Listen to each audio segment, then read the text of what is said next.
maravilhoso estudo sobre vocações. Então, vou ler o texto aqui que está no livro e nós vamos orar. Página 130, Efésios 4:1 diz: rogo-vos, pois eu, prisioneiro do Senhor, que andeis de modo digno da vocação que fostes chamados. Andeis de modo digno da vocação que fostes chamados. Vamos orar? Obrigado, meu Deus, pelo privilégio da tua graça maravilhosa que nos alcançou, nos vocacionou, ó Deus, para sermos teus filhos, teus servos, teu povo, tua igreja, que possamos, assim como acabamos de ler, viver de maneira digna da vocação que fomos chamados, Senhor. Abençoa, Pai, a tua igreja, abençoa, Deus, aqueles que estão enfermos, o Senhor venha curar, seja no corpo ou na alma. Rogamos a ti, ó Deus, a tua graça, a tua misericórdia. Dai-nos entendimento, ó Deus, e grava no nosso coração a tua palavra, em nome de Jesus. Amém. Amém. Para você que já leu em casa, né, você já percebeu, estudo também maravilhoso aqui sobre vocações. E o estudo diz assim: Deus é Deus de toda graça, conforme 1 Pedro 5,10, razão pela qual ele oferece merecidos favores ao homem que perdeu o direito a eles por estarem sobre a sentença de morte. Então, tudo que nós recebemos de Deus, a sua bondade é graça, não é mérito nosso. Você está vivo por quê? Pela graça de Deus. A Bíblia nos ensina que existem duas vocações da parte de Deus. Existem quantas vocações da parte de Deus? Duas. Ambas estão relacionadas com dois modos de Deus manifestar essa graça a nós. A primeira vocação é chamada de graça comum ou graça universal, que Deus dá para todos, né? Seja bom, seja mau, seja justo, seja injusto. Deus dá o sol, a chuva, o alimento, para toda a humanidade. Deus derrama dessa graça, chamada aqui graça comum ou graça universal. Deus, de modo geral, estendeu a sua graça sobre a humanidade caída no pecado. Quer ver? Vamos ver o que está escrito lá em Mateus 5, 43. Mateus 5, vamos lá na sua Bíblia aí, verso 43 a 48, como que Deus derrama dessa graça sobre toda a humanidade, né? Ouviste que foi dito: amarás o teu próximo e odiarás o teu inimigo. Esse negócio de odiar o inimigo é por conta dos fariseus, né? Porque Deus sempre disse amar ao próximo, não odiar. Eu, porém, vos digo: amai os vossos inimigos e orai pelos que vos perseguem, para que vos torneis filhos do vosso Pai Celeste, pois Ele, o vosso Pai Celeste, faz nascer o seu sol. O sol é de quem? De Deus. Não é seu, não é meu, o sol é dele, Ele que criou. E Ele faz nascer o seu sol sobre os bonzinhos. É isso que está escrito aí? Não, sobre maus e bons. E vir chuva sobre injustos e justos. Porém, se amardes os que vos amam, que recompensa tens? Se amar só quem ama você. Não fazem os publicanos também o mesmo? Se saudardes somente os vossos irmãos, que fazeis demais? Vou saudar só quem me sauda. Cumprimentar só quem me cumprimenta. O que você está fazendo demais? Os gentios, ou aqueles que não temem a Deus, também fazem o mesmo. Portanto, sede vós perfeitos, como perfeito é vosso Pai Celestial. Então, a graça comum de Deus, a graça universal de Deus derramada sobre toda a humanidade. Continuando aqui, essa graça restringe a devastadora influência do pecado e preserva as condições mínimas para a manifestação da ordem, para a manutenção da ordem no mundo. visto que a consciência do mal e o dever social são acompanhadas por ela. Ou seja, o homem, por que Deus desperta a consciência do ser humano? Isso é graça de Deus, né? Para que já imaginou se não fosse a graça de Deus? Esse mundo seria um inferno. Os homens iriam só manifestar coisas ruins que estão no seu coração de pecador. O homem faz o bem não é porque ele é bom, né? É porque Deus derrama da sua graça sobre ele, porque nós somos maus. Então, por esta graça, o homem é vocacionado às boas obras, obras que promovem a paz e a justiça social. Até mesmo um ateu que não crê em Deus faz também obras, né? E pratica a justiça social também. Mas isso não vem dele mesmo, vem de Deus. Nela o homem também pode ser exposto ao Evangelho e até ser chamado ao arrependimento. Deus nos envia a pregar a sua palavra também. Marcos 16, 15, o que está escrito lá? Ide, pregai o Evangelho a toda criatura. Então, está falando dos seres humanos, todos os seres humanos, né? Entretanto, essa graça não é eficaz na salvação, né? Porque a outra que nós vamos ver que é eficaz para a salvação, a graça especial. Quando fala de pregar o Evangelho a toda criatura, quantas criaturas nós temos em Pontalina? Falando de gente, tá? Seres humanos. Gente fala que é 20 mil, outros falam que é 24 mil. Quantos mil? Não chegou nem 20 ainda? Está complicado esse BGS, esse censo aí, não tá? Então, a gente não sabe direito quanto que é. Vamos arredondar para 20 mil aí.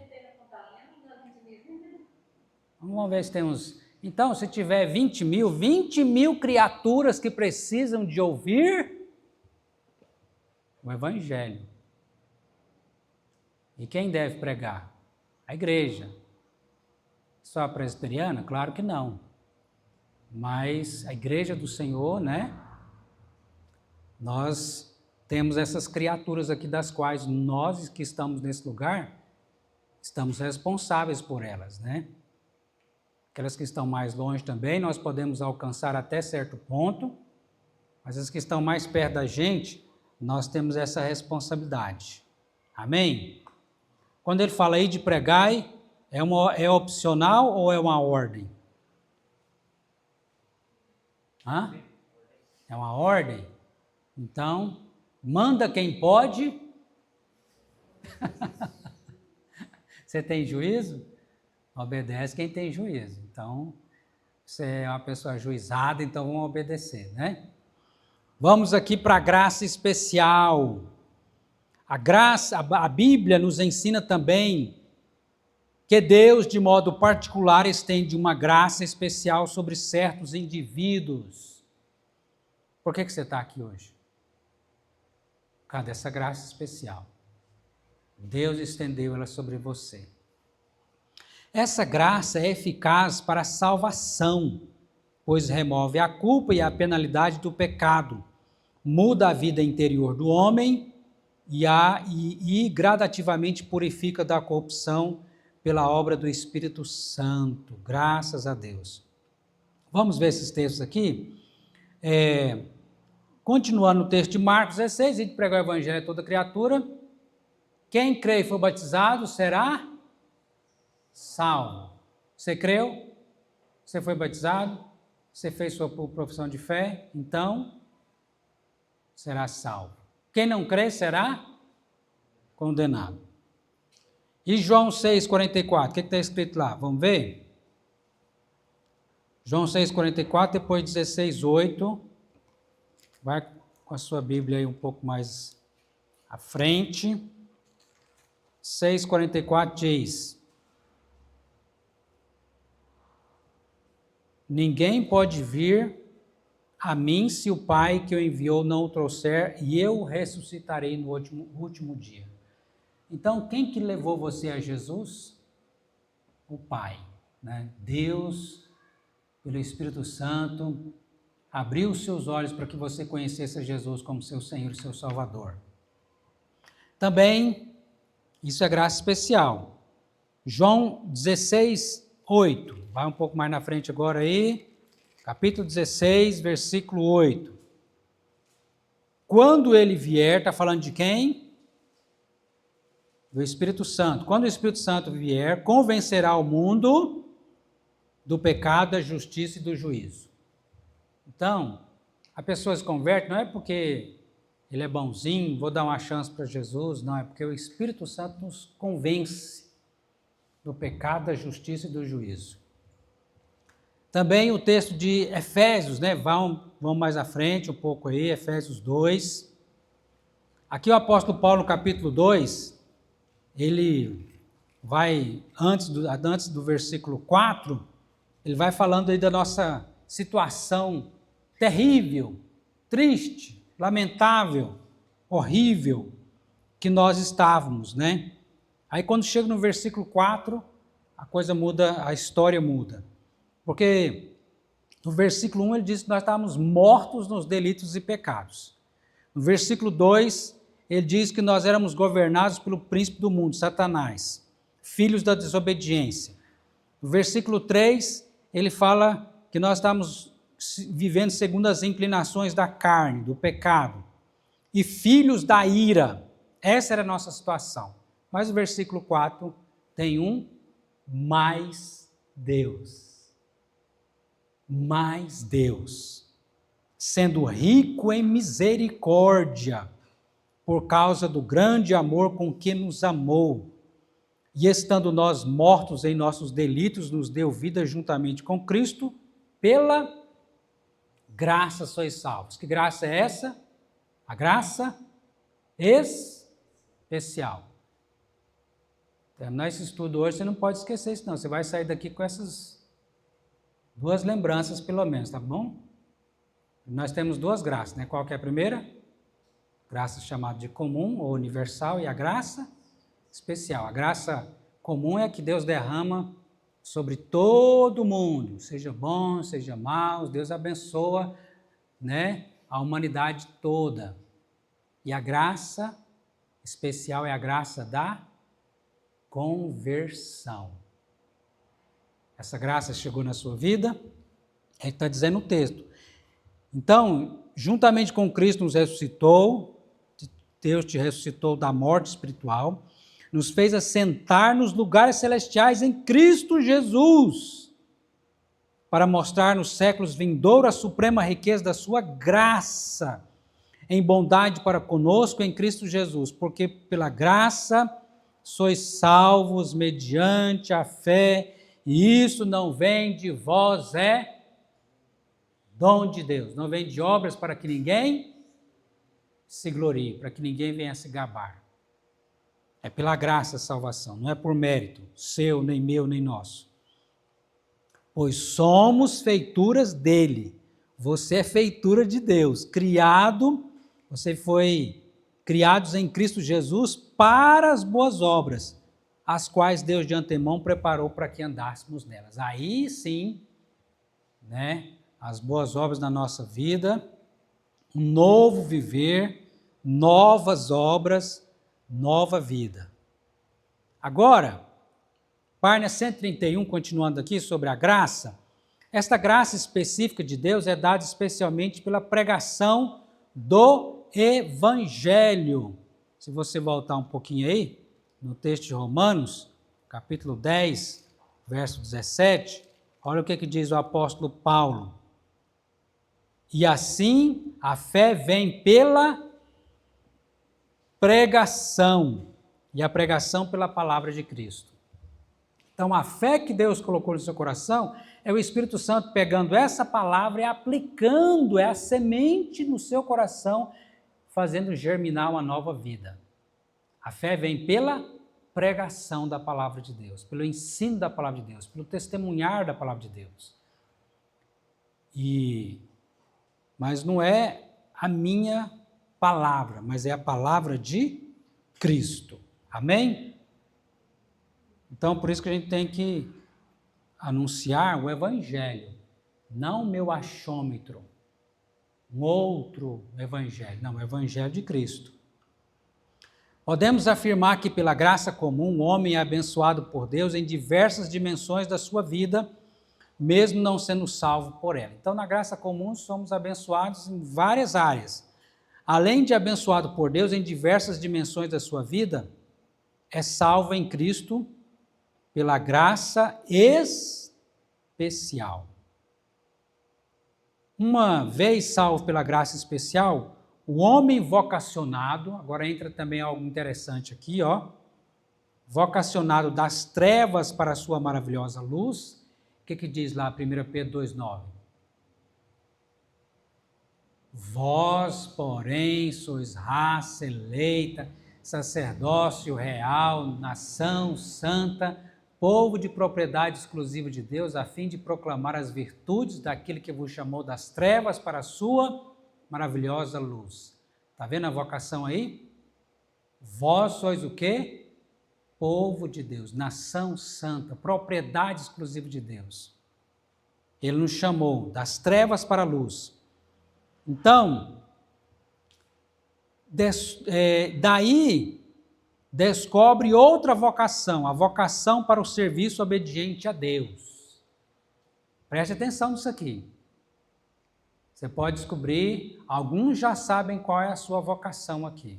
Nós estamos até agora falando da vocação que Deus, a graça especial que Deus derrama sobre todo mundo, aliás, a graça comum, universal, e a graça especial que Deus derrama convertendo os corações. E agora, nós dentro disso, vamos estar falando aqui sobre a vocação também para o serviço em obediência a Deus, que Ele dá a vocação para cada um. Ele pode ser vocacionado exclusivamente para o serviço religioso. Vamos ver lá em Atos 20, versículo 28.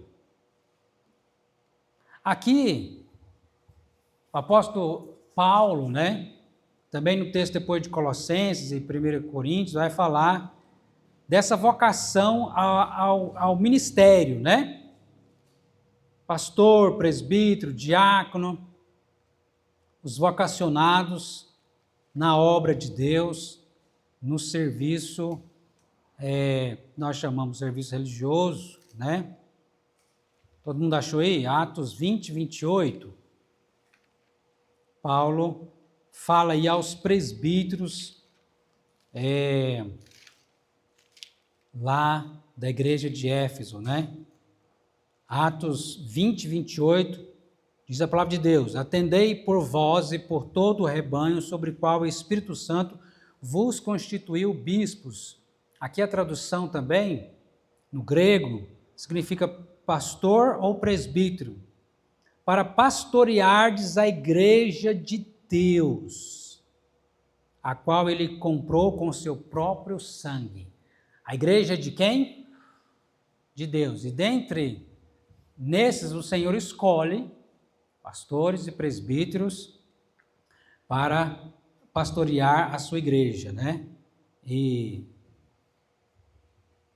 Então, essa é a primeira vocação chamada aqui para o serviço religioso, Estava lendo também, quando aparece aqui, CFW, Confissão de Fé de Westminster. Quem tem a Bíblia Genebra, você pode achar lá também, que fala sobre essa confissão de serviço religioso. E a confissão belga também, no artigo 30 e 31, bem interessante também, se você quiser ler e aprofundar um pouco mais. E aí tem a vocação para o serviço chamado não religioso, serviço comum, mas também que vem de Deus. Vem de Deus, Por exemplo, O Alex tem 2 tipos de vocação. Quais são esses 2? Pelo menos que eu já identifiquei, né? Às vezes pode ter alguma a mais, né? Quais são os 2 serviços que vocês identificam no Alex? Essa é uma vocação, assim, não sei se eu poderia chamar de... Mas eu estou falando do serviço, né? Um eu já falei. Qual que é? Presbítero. Amém? Vocacionado, eleito, né? Eleito como presbítero. Então, essa é uma vocação, serviço religioso. Qual que é a outra vocação que o Alex tem? E dentro de presbítero, é claro que isso entra a questão do ensino, da pregação, que faz parte, né? E a outra vocação que a gente chama de secular, mas para Deus não tem esse negócio de secular. Tudo para Deus é sagrado. Para o cristão é sagrado também. Ah, não, aqui na igreja o meu serviço é sagrado. Lá no meu trabalho já não é sagrado. Não. Para Deus, nós vamos ver que na palavra de Deus é sagrado também. É Deus que vocacionou também para aquele serviço. Qual é? Contador. Né? Qual que é a vocação do Felipe? Bancário. Né? Talvez tem outras mais, né? Aqui na igreja nós podemos dizer a vocação de serviço também, servindo aí no cameraman. Né? Qual que é a vocação do Romualdo? Na igreja nós já sabemos, né? Que é diácono. E que a gente chama de secular, mas para Deus também é algo sagrado que ele fazia, hoje não faz mais, era farmacêutico. Não é isso? Farmácia, trabalhava na farmácia. Qual que é a vocação do Robertinho? Tem 2 vocações também, né? Diácono e também lá no trabalho, na roça, que lá é a vocação, é sagrado também. Não é só contar aqui na igreja. Lá também, quando o Alex está lá trabalhando, lá no escritório, o Felipe no banco, o Roberto lá na roça, Deus está vendo como um serviço sagrado. Vocês estão adorando a Deus, louvando a Deus com o serviço de vocês. Abençoando. Você já parou para pensar como que vocês têm abençoado a humanidade com o serviço de vocês? Quantas pessoas não são abençoadas através do serviço de vocês? Não é verdade? Alcança muita gente, né? Alex, o Felipe, o Roberto. E assim cada irmão aqui, né? Cada irmão aqui. A Joelma, será que o serviço lá no banco lá é um serviço só secular, não é sagrado para Deus, aos olhos de Deus? É sagrado. A Lucy, da mesma maneira, é sagrado o serviço que ela faz. Né? Ah, mas eu sou dono de casa, igual a irmã Cleusa. É sagrado também. Está lá cuidando da casa, é sagrado o serviço. Né? Irmã Regina, irmão Zezinho como diácono, né? Plantando milho ali, está fazendo um serviço sagrado. E já trabalhou em muitas outras áreas. E o Aisla, né? Lá na confecção, sagrado também. Olha, quem que só estuda? É um serviço sagrado também, estudar, né? Até está preparando, não está? Está preparando para servir também a humanidade que você colocou. Deus te colocou nesse mundo com o propósito também de servir e abençoar outras pessoas. Por isso que quando o cristão está fazendo o seu trabalho, ele procura fazer da melhor maneira possível. Por quê? Porque ele sabe que aquilo ali, ele está, primeiramente, quem que é o patrão dele? Que é o seu pai também. É Deus. Pensar dessa forma, né? pastor, traz assim essa reflexão. Uhum. Glorificar a Deus, quero aqui, quero lá. Justamente, para Deus não tem essa divisória. Não, o Alex agora, o Alex vai fazer um serviço para mim sagrado agora, da pregação, é importante, muito. Não, mas lá agora, mexendo com conta lá, não, isso aí não tem nada a ver com Deus, não. Com vocação cristã, tem tudo a ver. Diga, Luci, você queria falar?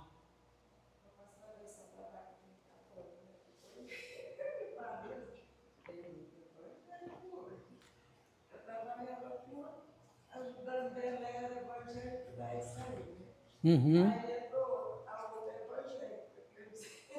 Aí eu trabalho com a outra casa. Aí eu trabalho na outra casa, eu e a outra. Aí, que beleza. Então, vocês estão prestando serviço a Deus lá nas casas que vocês estão, né? Aqui, Paulo vai mostrar isso, né? Esse versículo nós até pregamos, você já sabe de cor, Colossenses 3,17, né? Tudo que fizerdes, seja em palavra, seja em ação, fazei em nome do Senhor Jesus Cristo, dando, por isso, graças a Deus Pai. Então, tudo que você fizer, seja em palavra, seja em ação, fazer em nome de Jesus, ou seja, de acordo com a vontade de Jesus, dando graças a Deus. Então, se você vai dizer alguma coisa, ou fazer alguma coisa, que você não pode dar graças a Deus depois, então não faça. Se você vai fazer alguma coisa, ou dizer alguma coisa, que não é em nome de Jesus, que não é de acordo com a vontade de Jesus, então não faça. Porque tudo é tudo, certo? Tudo é tudo, mas não é mais ou menos tudo, não é tudo mesmo. Né? E aí Paulo vai descrever aqui a questão dos servos, né? Que para nós hoje são os empregados e empregadores, mas naquela época ainda existia escravidão. Paulo vai dizer aí como que eles deveriam agir, os servos com seus senhores, e os senhores com seus servos, né? Vamos ver aqui, Colossenses 4, 1. Depois nós vamos ver o que Pedro também fala, né? Porque os servos, às vezes, tinham um senhor, um patrão, crente, mas nem sempre era crente. Ou também o patrão, às vezes, tinha servos que não eram crentes. Depois Paulo vai falar até no caso de Filemon, que era um senhor também que tinha servos, né, que tinha escravos, e Paulo dá uma ideia também aí, né, para que Filemon, olha, cuide muito bem de Onésimo, que Onésimo tinha fugido, e por uma coincidência de Deus, né, uma Jesuscidência que o pessoal fala, né, para Deus, para o cristão não tem coincidência, tem o propósito do Senhor. Onésimo foi lá na carta de Filemon, que é um capítulo só, foi parar onde estava Paulo. E Paulo evangelizou Onésimo, e Onésimo converteu. E aí Paulo manda Onésimo de volta para Filemon e falou, olha, você agora recebe ele como um filho, caríssimo, recebe como tivesse recebido a mim aí. Quem sabe até liberta ele, né? Também, né? De ser servo, né? E aí, Colossenses 4:1 vai dizer aqui, ó, senhores, tratai os servos com justiça e com equidade, certos de que também vós tendes Senhor no céu.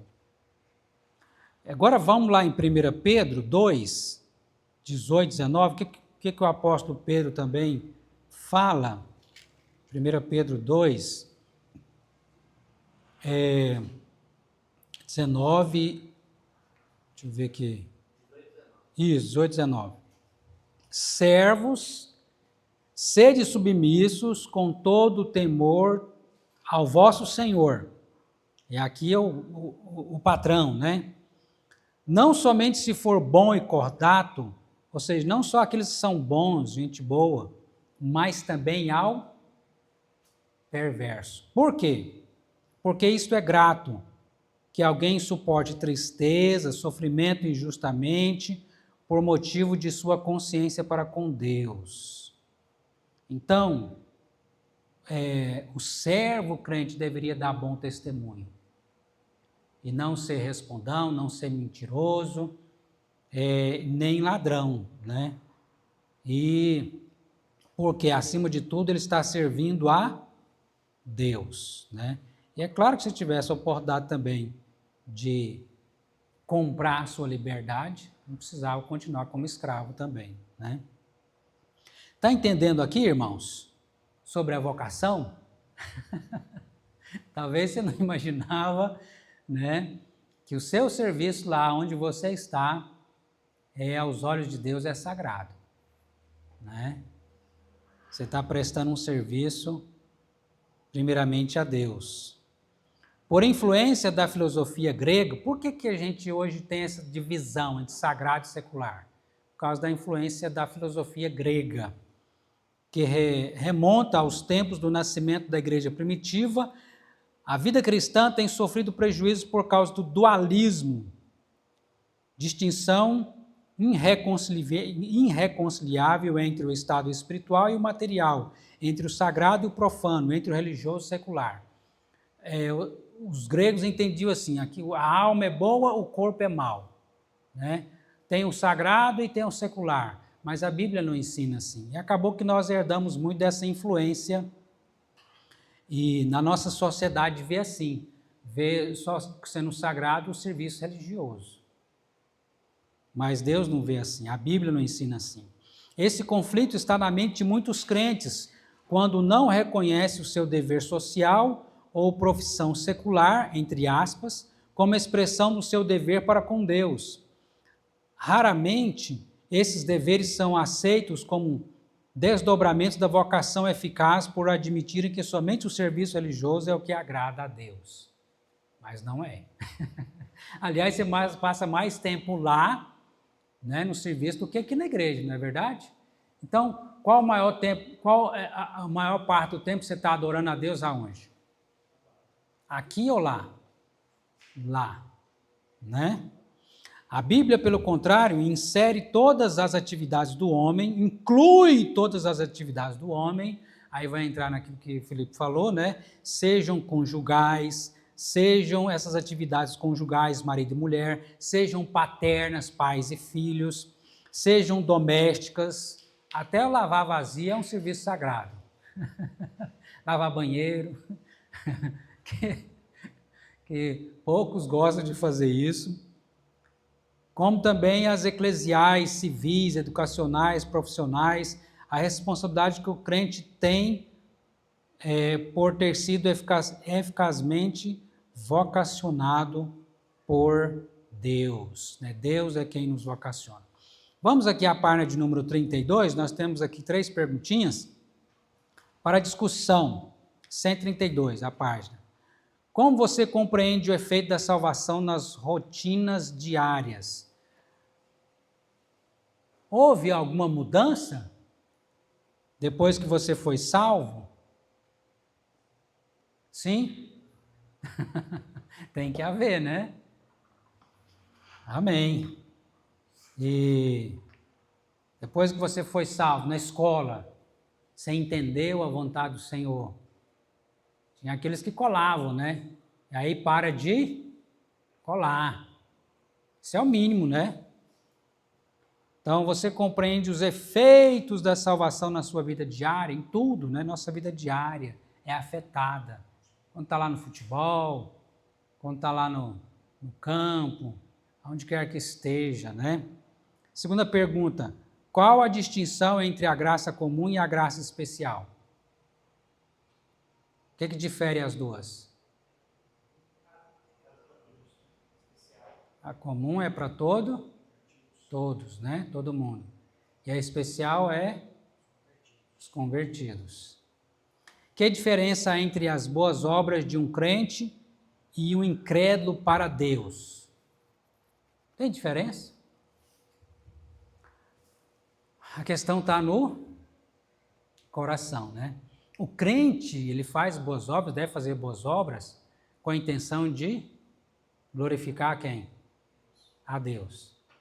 O ímpio, o incrédulo, às vezes faz boas obras, mas ele está pensando em glorificar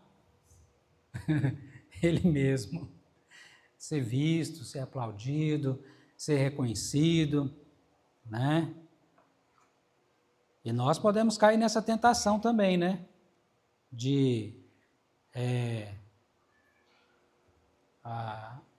exaltar a nós mesmos, né? Olha, como eu sou uma boa pessoa, né? Então, Colossenses 2, versículos 6 e 7. Esse texto, tem um rapaz aqui vocacionado na pregação, que pregou ele. Então, aqui tá fresquinho, né? Vai tirar de letra essas perguntas aqui agora do devocional. Quem conseguiu memorizar esses 2 versículos aí? Colossenses 2, 6 e 7.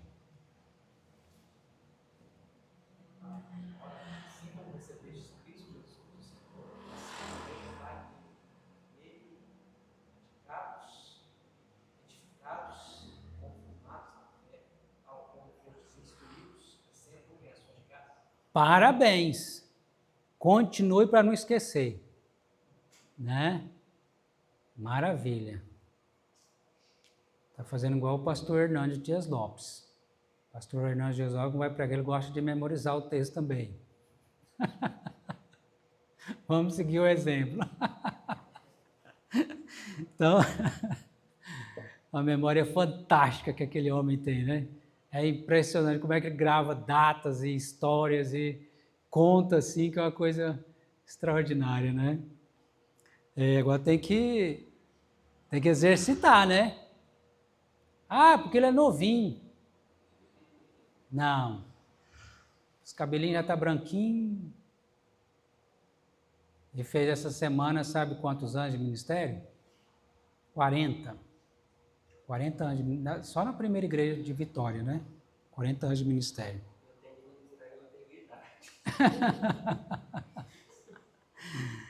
Colossenses 2, vamos lá todo mundo junto? Versos 6 e 7. Ora, como recebestes Cristo Jesus, o Senhor, assim andai nele radicados e edificados e confirmados na fé, tal como foste instruídos, crescendo em ações de graças. Amém. Primeira pergunta, qual o ensino central dessa passagem? Quem ouviu a mensagem do Alex lembra, né? O progresso, progresso na fé. Você está tendo progresso na espiritual, né? O progresso espiritual dos crentes. Amém? Esse é o ensino central, né? Crescer. Segunda pergunta, que relação há entre o ensino do texto e a pessoa de Jesus? O que esse texto fala de Jesus? Sim? Jesus é a fonte desse progresso, né? Esse crescimento. Recebemos a Cristo como Senhor e devemos andar nele para crescermos. Você pode usar o próprio versículo, né? Recebemos a Jesus, amém? Você recebeu Jesus? Agora você está crescendo? Andando em Jesus, conforme Jesus, você vai crescer. E qual o seu compromisso diante desse ensino? Qual o compromisso você vai fazer? Esforçar para crescer. Como que a gente esforça para crescer? Lendo a Bíblia, vindo nas quinta-feiras, na escola dominical, sacudindo as pulgas para não...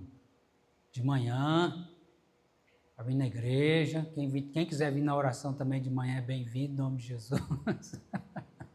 Lendo a Bíblia em casa, devocional, né? Então, compromisso, me esforçar para andar em Cristo, crescendo em ações de graças. E aí a oração, escrever a oração? Quem não escreve, Leva para casa para você escrever. Fazer sua tarefinha. Amém? Chegar no final aí do ano 2025, você passar de ano. Senão bomba. Você não quer bombar não, quer? Então vamos passar, né? A oração que eu escrevi foi aqui. Meu Pai, meu Deus e Pai Celestial, graças dou por Jesus Cristo, nosso Senhor e Salvador. Dai-nos a graça de andarmos nele, radicados, edificados, confirmados na fé, crescendo em ações de graças. Aumente nosso amor por tua palavra. Desperte o nosso espírito para fazermos a tua vontade. Perdoe nosso egoísmo, ingratidão e dureza de coração. Em nome de Jesus. Amém. Amém. Glória a Deus.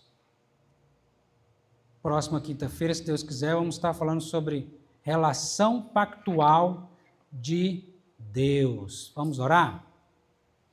Deus querido, Deus maravilhoso, te louvamos, te agradecemos pela vocação que o Senhor nos deu, tanto especial como também a vocação universal, que o Senhor derrama, ó Deus, sobre toda a face da terra. E a vocação também para o serviço, seja o serviço religioso, seja na igreja, seja aonde nós estamos no mundo, que cada um de nós possamos fazer o nosso trabalho entendendo que tudo que nós fazemos, seja em palavras ou em ações, façamos para a tua glória em nome de Jesus, dando sempre graças a Deus. Obrigado, Pai. Assim oramos agradecidos, em nome do Senhor Jesus Cristo. Amém.